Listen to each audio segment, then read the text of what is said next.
ভাইরা আমার, আব্বা জানেরা, মায়েরা, বোনেরা, খেয়াল করো, ওই বট গাছের মাথা দিয়ে একটা বিশাল বড় বিষাক্ত দংশন করা সাপ বেয়ে গাছের গোড়ায় নেমে আসলো। গাছের গোড়াতে এসে বিশাল বড় ফেনা তুলে বিশাল বড় হা করে সাপটা লোকমান হাকিমের বেটাকে কামড়াতে যায়। এমন সময় আল্লাহ পাকে দরবেশ বন্ধু ও আল্লাহর জিকির করে লোকমান হাকিমের বেটা ঘুমিয়ে পড়েছে। এমন সময় ওই দরবেশ তাড়াতাড়ি উঠে একটা তার আশা বাড়ি দিয়ে ওই সাপটাকে পিটিয়ে মেরে ফেলল। সাপটা মরে গেল। কিছুক্ষণ পরে দেখা গেল ওই আল্লাহর বান্দা লোকমান হাকিমের বেটা আইকার ঘুম ভেঙে গেল, উঠে বসলো। এমন সময় দরবেশ বলছেন, ও লোকমান হাকিমের বেটা, তোর আব্বা তোকে মানা করেছিল গাছের গোড়াতে বসতে শুতে, মস্ত বড় বিপদ দেখা দেবে। আজকে লক্ষ্য করে দেখ কত বড় সাপ মেরে রেখেছি। এ আইকা, ওই বট গাছের মাথা দিয়ে ওই সাপ বেয়ে বেয়ে চলে আসছিল তোকে দংশন করত। তোকে যখন একবার চকল মারবে রে, ওর শরীরে সব বিষ তোর গায়ে ঢেলে দেবে, তোমার যাবি রে। এই জন্য তোর আব্বা মানা করেছিল ওই গাছের গোড়ায় যাবি না, কিন্তু আমি দরবেশ তোকে ডেকে নিয়েছি, ওই সাপটা আমি মেরে ফেলে দিয়েছি। এবারে ওই দরবেশ ওই সাপটার মাথা গোলায় থেকে মাথাটা কেটে নিল, কেটে দরবেশের ঝোলেতে রেখে দিল। দরবেশ এবারে বলছে, এ আইকা তুমি চলো, টাকা আদায় করতে যাই, তোমার সঙ্গী হয়ে যাব। আইকার সাহস বেড়ে গেল। এবার আইকা চলে গেল। আইকার সঙ্গে দরবেশ হেঁটে হেঁটে যেতে সামনের গ্রামে পৌঁছে গেল। সামনের গ্রামে মানুষরা দেখছে আল্লাহর বান্দাদের মাথায় বড় পাগড়ি আছে, টুপি আছে, আল্লাহর বান্দাদের বড় জুব্বা পিরহান আছে।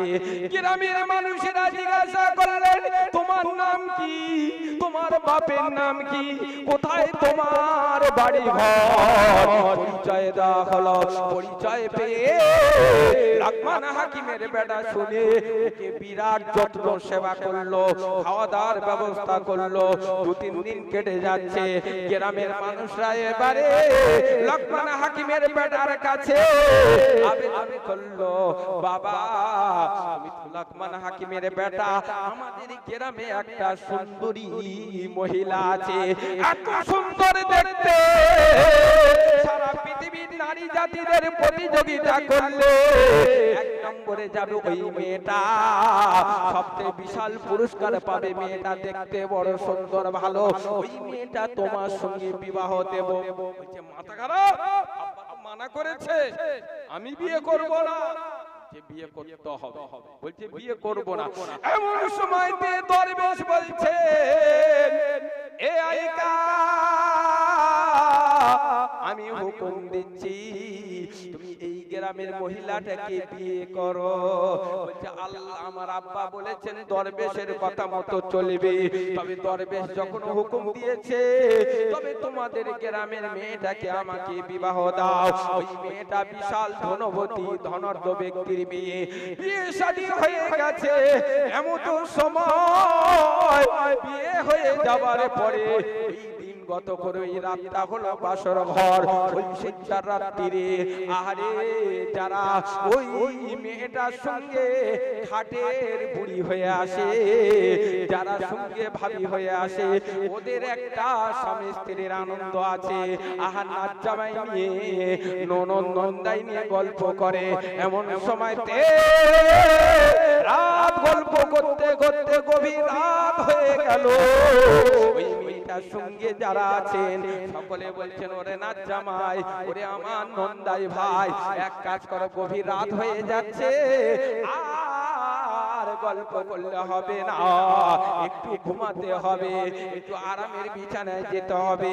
ওই ঘরে তোমার বিবি আছে আর কেউ নাই, ওই ঘরে গিয়ে তুমি আরাম করো। ইনি বলছেন না না আমি ওই ঘরে যাব না। বলে কি বাবা তোমাকে বিবাহ দিয়েছি, ওই ঘরে স্বামী স্ত্রী এক ঘরে থাকতে হবে। বলছে না না এটা মস্ত বড় বিপদ আছে। বলছে না না থাকতে হবে, এইভাবে বোঝাচ্ছে। সময়তে আইকার সঙ্গী দরবেশ বলল, ওরে আইকার, গোপনে ডেকে নিয়ে বলছে আমার এই ব্যাগের ভিতরে যে সাপের মাথাটা আছে, এই সাপের মাথাটা দিচ্ছি, তুমি সাথে করে নিয়ে চলে যাও ওই ঘরে, বিবি তোমার বিবির ঘরে, তোমার বিবির ঘরে থাকবে, তোমার বিবির সঙ্গে আনন্দ ফুর্তিতে সারা রাত গল্পই গল্প করতে করতে রাত কাটবে, আসবে না, খুশির গল্প হবে। ওই খুশির গল্প হতে হতে তোমাদের স্বামী স্ত্রীর যখন মিলনের উত্তেজনা শুরু হয়ে যাবে, ওই টাইমে তুমি ঝট করে মিলনের কাজ করবে না। ওই টাইমে আমি বলে দিচ্ছি মস্ত বড় বিপদ আসবে। ওই টাইমে এই যে তুমি তোমার হাতে যে সাপের মাথাটা দিচ্ছি, এই সাপের মাথাটা নিয়ে একটা পাত্র চাইবে তোমার বিবির কাছে, একটা পাত্রের উপরে এই সাপের মাথাটা রেখে আগুন ধরিয়ে দেবে। যখন আগুনে দাউ দাউ করে ধোঁয়া বার হবে, ওই ধোঁয়াটা তোমার বিবিকে বলবে বিবি রে এই ঘরে তুমি আর আমি আর আমার আল্লাহ, এই ঘরে আর কেউ নাই। ওই যে পাত্রের উপরে আগুন জ্বালিয়েছি, ওই পাত্র আগুন নিভে গিয়ে যে ধোঁয়াটা হবে, ওই ধোঁয়াটা বিবি তোমার গুপ্ত স্থানে একটু ধোঁয়া নিতে হবে, তারপরে তোমার সঙ্গে আমার মিলনে কাজ হবে। এমন সময় রাতের বেলায় গল্প করতে করতে রাত কেটে যাচ্ছে, স্বামী স্ত্রীর একটু শরীর উত্তেজনা শুরু হয়ে গেল। এমন সময়তে বিবি বলছে কি ব্যাপার এতক্ষণ গল্প হচ্ছে তুমি কি বুঝতে পারো না? তিনি বলছেন বুঝতে পারছি, একটা পাত্র নিয়ে এসো, হয় বাটি বাসন নিয়ে এসো, একটা বাসন এনে দেওয়া হলো, ওই বাসনের উপরে সাপের মাথাটা রাখা হলো, আগুন ধরিয়ে দেওয়া হলো। ধোঁয়া যখন হয় বিবিকে বলছেন বিবি তুমি তোমার একটু গুপ্ত স্থানে ওই সাপের ধোঁয়াটা একটুখানি নিতে হবে, নেওয়ার পরে তোমার হক আমার হক আদায় হয়ে যাবে। তাই করলেন। তাই যখন শুরু করে দিয়েছে, সঙ্গে সঙ্গে ওই মেয়েটা ধনবতী মেয়ে, ওই সুন্দরী মহিলাটা একটা বিশাল আকারে চিৎকার করে বেহুশ হয়ে অজ্ঞান হয়ে আগুনের পাশে অজ্ঞান হয়ে শুয়ে পড়ল। কিছুক্ষণ পর মেয়েটা অজ্ঞান থেকে যখন চেতনা হয়ে গেল, জ্ঞান ফিরে গেল, শরীর সুস্থ হয়ে গেল, সময়তে যখন চিৎকার করে উঠল, ওই মেয়েটা অজ্ঞান হয়ে গেল। ওই মেয়েটার শরীরের ভিতরে একটা বিষাক্ত কীট সাপের ন্যায় ছিল। ওই সাপটা পার হয়ে এসে ওই আগুনে পড়ে ছটফট করে মারা গেল। ভাইরা আমার বাবাজিরা, এবারে কিন্তু ওই গ্রামে কিছু মানুষ, যুবক ছেলেরা বাঁশ কেটে রেডি করেছে, কাপড় কিনে রেডি করেছে, আর গোসল দেওয়ার পানি রেডি করেছে, আর মসজিদ থেকে খাটিয়া মাথায় করে বয়ে এনে ওই মেয়েটার বাড়ির সামনে হাজির করে দিয়েছে। ইতিপূর্বে একাধিকবার কয়েকটা বিবাহ শাদী হয়েছে ওই মেয়েটার সঙ্গে। যে কটা পুরুষের বিবাহ হয়, যখন পুরুষ স্বামী স্ত্রী মেলামেশা করতে গিয়ে ওই নারী জাতির শরীরের ভিতর দিয়ে বিষাক্ত কীট বার হয়ে এসে ওর স্বামীকে কামড়ে ওর স্বামীকে দংশন করে মারা গেছে।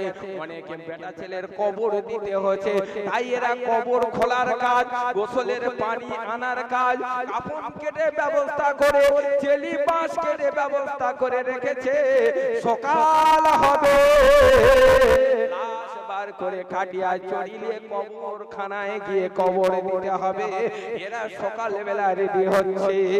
ভাইরা আমার বাবাজিরা, এবারে যখন এই কাজগুলো হয়ে গেল, স্বামী স্ত্রীর মিল মহব্বত ভালোবাসা মিলন হয়ে গেল, রাত্রিরে এবারে ভোরের দিকে ঘুমিয়ে পড়েছে, সকাল হয়ে গেল, সকাল হয়ে গেল, কিছু যুবক ছেলেরা এসে ঘরের দরজা ধাক্কা দিচ্ছে, ঘরের দরজা খোলো, দরজা খোলো, দরজা খুলতে চায় না। মেয়েটি আওয়াজ দিচ্ছে, তোমরা কারা? তোমরা চলে যাও, চলে যাও, আমাদের কাল বিয়ে হয়েছে, আমরা স্বামী স্ত্রী এই ঘরে আরামের বিছানা আরাম করছি, তোমরা এই ঘরে এসো না। বলছে আরে মারা গিয়েছো তো কবর দিতে হবে, কয়েকটা পুরুষের সঙ্গে তোমার বিয়ে হলো, সব তো মারা গেছে, আর ও পুরুষটা কি বেঁচে আছে, ওর কবর দেবো, বার করে দাও। বলছে না না না, মরিনি মরিনি, বেঁচে আছে, বেঁচে আছে, বেঁচে আছে। বলছে ঘরের দরজাটা খুলে দাও, একটুখানি দেখি ও মারা গিয়েছে কিনা। সময় ওই আইকার বিবি ঘরের দরজা খুললো, দরজা খুলে আর যুবক ছেলেরা ঘরের ভিতরে প্রবেশ করে আইকাকে ডেকে বলছে, আইকা তোমাকে কবর দেওয়া হবে, রেডি হয়ে গেছে। আইকা চিৎকার করে উঠে বলছে, কি খবর, কেন কবর দেবে? আমি তো কোনো অন্যায় করিনি, তোমরা জোর করে তোমাদের মেয়েদের বিয়ে দিয়েছো। কি বাবার মূল্য না, সব চলে গেল, অবাক কাণ্ড। এমন সময়তে আইকা এবার বুঝছে দরবেশের কাছে, দরবেশের কাছে এসে রাতের ঘটনা সব খুলে বলল। তখন দরবেশ বলল, গো আইকা, এর আগে অনেক পুরুষ বেটা ছেলের সঙ্গে ওই মেয়েটার বিয়ে হয়েছিল, কিন্তু মেয়েটা যার সঙ্গে স্বামী স্ত্রী মিল হতে গেছে, ওই অবস্থায় ওর যত সব মারা গিয়েছে, কবর হয়ে গেছে, ওরা কবর দেওয়ার জন্য রেডি। কিন্তু মস্ত বড় বিপদ আসবে, তোমার আব্বা বলেছিল, আমি সব শুনেছি, আল্লাহর তরফ থেকে এই বিপদে বাঁচার জন্য আল্লাহ পাক ব্যবস্থা করে দিয়েছে। যখন পাত্রে আগুন জ্বেলেছো, আর সেই পাত্রের ধোঁয়াটা যখন তোমার বিবি নিয়েছে, তোমার বিবির দেহ থেকে একটা বিষাক্ত কীট বার হয়েছে কিনা বলো? বলছে হ্যাঁ। বলছে ওটাই আমরা তো মরে যেতে, তার আগে কীট বার করে দিয়ে 70 দুশমনকে দূর হটিয়ে দিয়ে তারপরে তোমরা স্বামী স্ত্রী মিল হয়েছো, সারা জীবন মিল হবে, শান্তি হবে, আর কোনো কষ্ট নাই। এভাবে ওখানে কয়েকদিন দিন কেটে গেল। এবার আইকা বলছেন, শ্বশুর মহলে বলছেন, দেখো আমি আর বিয়ে হয়েছে, আমি শ্বশুর বাড়িতে আছি, আমাদের সুখে সংসার সুন্দরভাবে হচ্ছে, তবে আমি আর থাকবো না, আমি কিছু টাকা পাবো গ্রামে, আমি টাকাটা আদায় করে আসি। তা মেয়ের বাপ শুনে তো আরো খুশি, হ্যাঁ আমার মেয়ের খেটে খাওয়াবে, সংসার করবে, আমার মেয়ের নেমে সুখে শান্তিতে, তাহলে তাহলে পাবে, টাকা আনতে যাও, টাকা আনতে চলে যাও, টাকা আনতে চলে যাচ্ছে, সঙ্গে দরবেশ হয়ে দরবেশ চলে যাচ্ছে, যেতে যেতে যেতে যেতে এইবার সেই পাওনাদারের বাড়ি পৌঁছে গেছে। পাওনাদার শুনে বলছে, কি ব্যাপার, করতে আসছো? বলছে আমি লোকমান হাকিমের বেটা, আমার আব্বার কাছে টাকা ধার করে এসেছো, টাকাটা আদায় করতে, টাকা দাও। বলছে বাবা আজকের দিনটা থাকো, আজকে রাতটা কাটাও, আমি তোমাদের খাওয়া দাওয়ার ব্যবস্থা করছি, থাকার ব্যবস্থা করছি, আগামী কালকে যাবে, টাকা দিয়ে দাও। বলছে মাথা খারাপ, আমি থাকবো না, আমি চলে যাবো, আমার টাকা দিতে হবে, আমি থাকবো না। বলছে বাবা খাওয়া দাওয়া করো, একটা দিন, অত বড় আল্লাহওয়ালা মানুষের ছেলে তুমি, এত আমাদের ভালোবাসে তোমার আব্বা, এত খিদমত করি, আর তোমার আব্বা আল্লাহওয়ালা মানুষ, আল্লাহ পাকের ইবাদত বন্দেগী করেওয়ালা মানুষ, তার ছেলে তুমি একটা দিন থাকো। বলছে না আমি থাকবো না, আমার টাকা দিয়ে দিতে হবে। বলছে বাবা একটা দিন থাকো। খুব কাকুতি মিনতি করছেন, কেন তো চরিত্র শয়তান বদমাশ লোক, সত্য তো, কিন্তু দরবেশ বলছে একটা রাত যদি থাকতে, বলছে বিপদ আসলে আল্লাহ হেফাজত করবে, আল্লাহকে চাইবে সাহায্য। বলছে ঠিক আছে, তবে দরবেশ যখন বলেছে আব্বা বলে দরবেশ কথা শুনো, তবে আজকে থাকবো। তাড়াতাড়ি খাওয়া দাওয়ার ব্যবস্থা করে দিল, রাত হয়ে গেল, তাকে থাকার ব্যবস্থা করে দিল, সুন্দর একটা ঘরে রুমে তাদের দুজনকে শুইয়ে দিল। বলছে ঘরে শোও। আর ওই টাকা পাওনাদারে একটাই ছেলে ছিল, ওই ছেলেটা, ওই পাওনাদারের ছেলেটা এনে যে রুমে যে ঘরে শুয়েছে এই দরবেশওয়ালারা, ওর পাশের ঘরে ওই পাওনাদারের একটাই ছেলে ওকে শুইয়ে দিয়েছে। বলছি তুইও এখানে ঘুমা। এই বলে বাড়িওয়ালা চলে গেল, বাড়ি চলে গিয়ে গভীর রাত হয়ে গেল, বাড়িওয়ালা ভাই যার কাছে টাকা পাবে ওই পাওনাদার ব্যক্তি গো একটা বড় লম্বা ধারালো অস্ত্র তলোয়ার হাতে করে নিয়ে আসে। গভীর রাতের বেলায় ধারালো অস্ত্র নিয়ে এসে দেখছেন বাবা এই রুমে আমার ছেলেকে ঘুম পড়িয়ে দিয়ে গেছি, কম্বল মুড়ি দিয়ে ঘুমায় ওই ঘরেতে ওই দরবেশদেরকে ঘুম পড়িয়ে দিয়ে গিয়েছি, ওরা কম্বল মুড়ি দিয়ে ঘুমায়। কিন্তু রাতের বেলায় দরবেশ আইকাকে দেখে বলছে আইকা রে এই ঘরে আর ঘুমাস না, রাতের বেলায় বিপদ আসছে, ওই বিপদ থেকে বাঁচতে হলে ঘর পাল্টাতে হবে।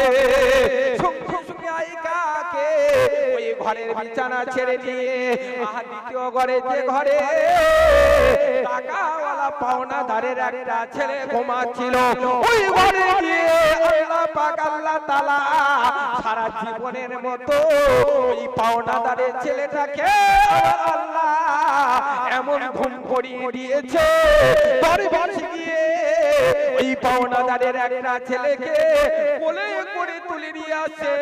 কিন্তু পাওনাদার টাকাওয়ালার ছেলের ঘুম ভাই না, ওই অবস্থায় নিয়ে এসে যে ঘরে দরবেশ আর আইকা শুয়ে ঘুমাচ্ছিল ওই ঘরের বিছানায় ওই টাকাওয়ালা পাওনাদার ছেলেটাকে শুইয়ে দিল। ওর ঘুম ভাঙলো না, আল্লাহর তরফ থেকে ঘুম এসে গেছে, ওকে কম্বল মুড়ি দিয়ে শুইয়ে দিল।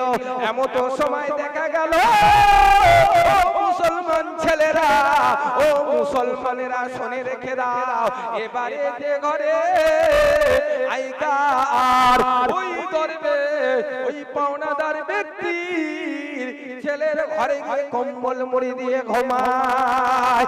এমন তো সময় গভীর রাতের বেলায় ওই টাকাওয়ালা পাওনাদার ব্যক্তি বড় তলোয়ার হাতে করে নিয়ে এসে এমন তো সময়তে কি ওয়াজ করব গো এমন করে ওই তলোয়ার এনে ওই ব্যক্তি এসে ও বুঝলো না, মনে করলো এই ঘরে লোকমান হাকিমের বেটা ঘুমাচ্ছে, ওই অবস্থায় এসে ওই তলোয়ারটা তুলে আর ছুঁইবে ওই লোকমান হাকিমের বেটার গলাতে মেরেছে, টুকরো হয়ে গেল। ওই অবস্থা কম্বল মুড়ি দিল, কম্বল মুড়ি দিয়ে ওই নদীর পানিতে ফেলে দিয়ে চলে এসে ও বাড়িতে গিয়ে ঘুমায়। বলে লোকমান হাকিমের বেটার কেটে ফেলে দিয়েছি, মার্ডার করেছি, নদীর পানি ফেলে দিয়েছি। এমন সময় সকাল হয়ে গেল, সকাল বেলাতে বেলা উঠে গেল, এ দরবেশ আইকা উঠে নামাজ পড়েছেন, নামাজ পড়ে আল্লাহর কাছে বলছেন আল্লাহ পাক মস্ত বড় বিপদ দেখা দিয়েছিল এই রাত্রিরে, এই মস্ত বড় বিপদ থেকে আমার আল্লাহ আল্লাহ আপনি বাঁচিয়েছেন। এই বলে এরা শুকরিয়া আদায় করে আল্লাহর ইবাদত বন্দি করে। এমন সময় বাড়িওয়ালা টাকাওয়ালা এমন সময় গুড়ি পায়ে এসে দেখছে এই দরবেশ আর লোকমান হাকিমের বেটা নামাজের বাড়িতে বসে বসে হাত তুলে আল্লাহ পাকের দরবারে মোনাজাত করে, বলে সুবহানাল্লাহ। ও মুসলমান ভাইরা, লোকমান হাকিমের বেটাকে দেখে ওর চক্ষু চরগাছ হয়ে গেল, ওর মাথায় ভেঙে পড়লো বাস। ও ওর ছেলের ঘরে গিয়ে আর ছেলেকে খুঁজে পায় না, কি সর্বনাশ করলাম, কাউকে কিছু বললো না। ও তাড়াতাড়ি ঘরে যাচ্ছে, লোকমান হাকিমের বেটা বলছে ও পাওনাদার গো, পাওনাদার দেরি করো না, দেরি করো না, আমার আব্বা জানের কাছ থেকে টাকা তুমি ধার করে নিয়ে এসো, ওই টাকাটা দিয়ে দাও, দিয়ে দাও। সর্বনাশ হয়েছে, বিপদ হয়েছে, তুমি মানুষকে সর্বনাশ করো, তুমি মানুষকে বিপদে ফেলো, তুমি মানুষকে ক্ষতি করো, তুমি মানুষের প্রতি হিংসা করো, তুমি মানুষকে অত্যাচার করো, মানুষের উপরে জুলুম করো, আল্লাহর তরফ থেকে তোমার ঘরে বড় মুসিবত দেখা দিয়েছে গো। না বলে দৌড়ে গিয়ে বলছে তোমরা চুপ করো, ঘরে গিয়ে কিছু না বলে তাড়াতাড়ি সেই পাওনাদার যত টাকা পায় সব টাকাগুলো এনে আর লোকমান হাকিমের বেটার হাতে দিয়ে বলছে বাবা তোমরা চলে যাও চলে যাও, কারোর সঙ্গে কিছু বলবে না। এমন সময় ভাইরা এবারে দেখুন মানুষ মানুষের উপরে যদি হিংসা করো, ভাই ভাইয়ের উপরে যদি হিংসা করো, পাড়া প্রতিবেশী মানুষের উপরে যদি হিংসা করো, এক কথাই বলে দিচ্ছি কোরআনের বিধানের আইনে লেখা আছে এই মুসলমানেরা তোমার পাশের বাড়ি হিন্দু ভাই বাস করে, তোমার পাশের বাড়ি খ্রিস্টান ভাই বাস করে, তোমার পাশের বাড়ি আদিবাসী হিন্দু ভাই বাস করে, মা বোন বাস করে, খবরদার খবরদার কোন হিন্দু ভাই থেকে হিংসা করবে না। আল্লাহ মানা করেছেন, বিশ্ব নবী মুহাম্মদ মানা করেছে, কোন হিন্দু ভাই বোন থেকে হিংসা করবে না, খ্রিস্টান ভাই বোন থেকে হিংসা করবে না, আদিবাসী ভাই বোন থেকে হিংসা করবে না, মুসলমান মুসলমান থেকে হিংসা করবে না, ভাই ভাই থেকে হিংসা করবে না। হিংসা করলে তুমি বিপদে পড়ে যাবে, তুমি মুসিবতে পড়ে যাবে। আমার ভাইরা বাবাজিরা হিংসা করতে কোরআন মানা করেছে। যে কজনের কাছে টাকা ধার করেছে, দেনা পাওনা করেছে, যে কজন চাইতে গেছে মার্ডার করে দিয়ে নদী লোকমান হাকিমের মার্ডার করে নদীতে ফেলবে, আল্লাহ তরফ থেকে ব্যবস্থা করে দিয়ে। এ তো আল্লাহর কাছে সাহায্য চেয়ে যাচ্ছে, আল্লাহ তুমি মুসিবত থেকে বাঁচাও। আর বাপ তো বলে দিয়েছে মুখ মুখ জায়গায় মুসিবত আছে, সব সব দুই রাকাত করে সালাতুল হাজতের নামাজ পড়বে আর দোয়া চাইবে, আল্লাহ বিপদ দূর কর, হটাও মুসিবত দূর কর, ধ্বংস করে দাও। তাহলে এরা দোয়া চাইছে, দোয়ার ওসিলায় নামাজের ওসিলা আল্লাহ বিপদ দূর করেছে। এই মুসলমান ছেলেমেয়েরা তোমরা বিপদ আসার আগে নামাজ পড়বে কি? বিপদ থেকে বাঁচার জন্য দোয়া চাইবে কি? কত বড় মুসিবত আসছিল, এবারে খুব মুসিবত খুব বিপদ, এই বিপদে বাঁচতে আল্লাহর সাহায্য চাইতে হবে আমার ভাইয়েরা বাজারেরা। এবারে লোকমান হাকিমের বেটা টাকা নিয়ে তার স্ত্রীর ঘরে চলে আসলো, শ্বশুর আলার এসে ওখানে দুই একদিন থেকে বলছে আমি ঘরে যাব। তা তখন বলছে বাবা তুমি যাবে, যাও কোনো অসুবিধা নাই, তবে আমি তো বিশাল আল্লাহ অর্থ দিয়েছে, আমি কিছু টাকা কিছু মাল কিছু জায়গা জমি গাড়ি বাড়ি দিয়ে দিচ্ছি, খাট পালঙ্ক সব না চাইতে সব কিছু পাবে, সামনে যাও দিয়ে দিচ্ছি আমার। আর এখন আমরা ছেলের বাবু খালি চাওয়া শুরু করে দিয়েছি, আমি চাই না বড় জামাই চেয়ে বসে আকারি নিতে বলতে গরু গাদা ঘা ঘষে কিছু চাই না, দাবি কিছু নেই। আর যদি কিছু না দেশে ঘরে এসে ওই মেয়ে যদি সংসার করে একদম অশান্তি জ্বালা আর মুখ দিল শাউরি জ্বালা, শ্বশুরি জ্বালা, দেওয়ার জ্বালা, যায় যায় কেন এই আনি সেই আনি, মুখের ঘরে বিয়ে হচ্ছে, এই এনেছে সেই এনেছে এনেছে, আমাদের না চাইতে সব কিছু পাওয়া চাই, দাবি করতে হবে। এখন একটু জামানা চলছে, সব দিতে হবে। কি গো হয় না হয় না, খবরদার একদম ওদিকে লোক লালসা করবে না, আনুক চাই না আনুক। অপরের মেয়েটা তোমার দিয়েছে, ওকে নিয়ে সুখে শান্তিতে থাকো, ঘর করো, আল্লাহ তোমার দেবে। আল্লাহ খবরদার মেয়েটার উপরে চালাবে না। একটা কথা বলে যাচ্ছি, ছেলেরা যুবকেরা মুরব্বীরা করেছো অনেক, বিয়ে করার পরে যে বিবি নিয়ে ঘর করছো, বিবির হক আদায় করছো করো, কিন্তু বিবির আরেকটা হক রয়েছে, বিবি তোমার কাছে পায় কি বলো দে, পায় কিয়ামত পর্যন্ত থাকবে, না দিতে পারলে কিয়ামতের ময়দানে ইমানদারের লাইনে দাঁড় করানো হবে না, জেনাফের লাইনে দাঁড় করানো হবে। হাদিস পাকে লেখা। কি গো দেনমোহর টাকা বিবি বেঁচে থাকতে আদায় করে, অনেকে ধার বাকি করে রাখে। আরে বিয়ে করার প্রথমে কবুল করার প্রথমে আমি কবুল করলাম আলহামদুলিল্লাহ বলবে তো, তার আগে টাকাটা উকিলের হাতে দিয়ে দাও, 3000 হোক 4000 হোক 5000 হোক দেনমোহর বেঁধেছে, দেনমোহর নগদ টাকাটা উকিলের মাধ্যমে তোমার বিবির কাছে পৌঁছে দিয়ে বিবিটাকে বলো আমি কবুল করলাম আলহামদুলিল্লাহ। কি বুঝলে? আর দেনমোহর আদায় করবে না, বিবির হক আদায় করতে গেলে তুমি গুনাহগার হয়ে যাবে, পাপী হয়ে যাবে। বুঝলে?